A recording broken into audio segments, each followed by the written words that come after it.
Looking inside the stainless sensation, the most incredible story in automotive history by Alexx Michael.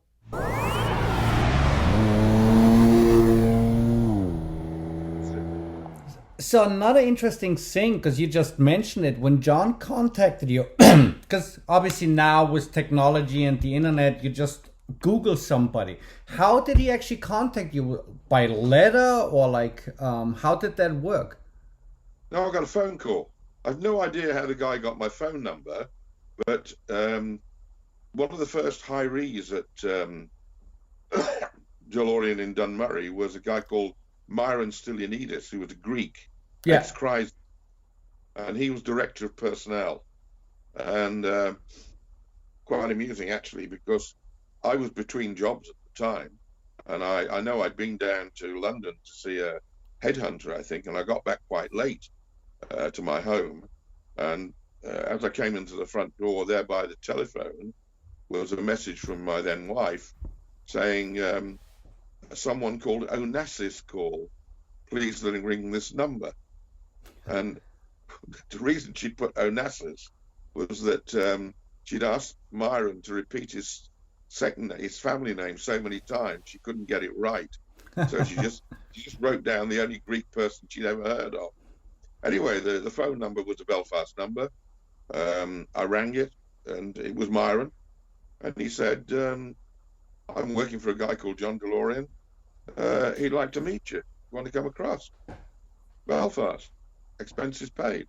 So, what do you do? I went.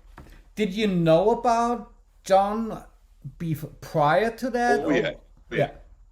Oh, yeah. So I'd followed the project for a number of years because I was intrigued by the working for a company like Reliant, that was one of the forerunners of fiberglass body manufacturing. In fact, second to Chevrolet, we were the largest producer of fiberglass bodies in the world for motor cars, motor vehicles.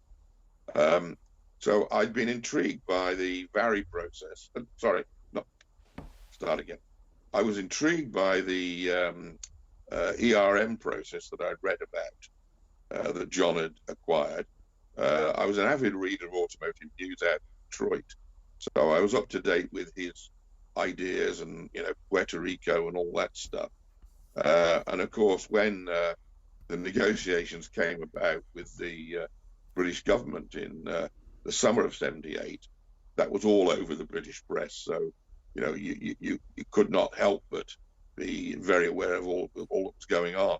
I'd even wondered whether to make contact to see if there might be a job there for me. But I'd got two very young daughters who are now in their late 40s and early 50s, and I was reluctant to take them to Northern Ireland because of all that was, as an Englishman particularly, because of all that was going on in that era.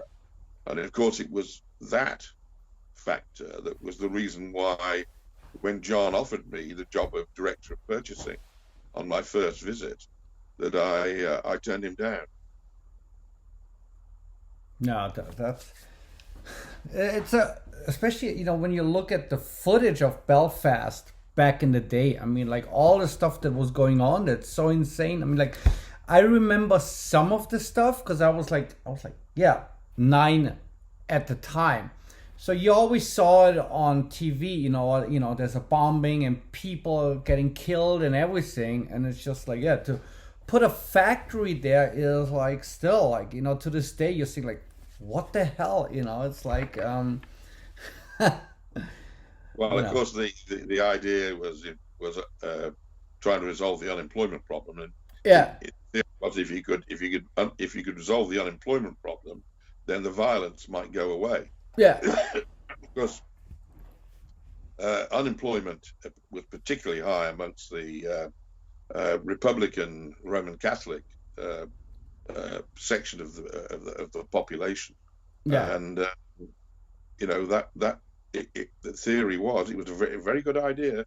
If you can sort out unemployment, you can sort out the troubles.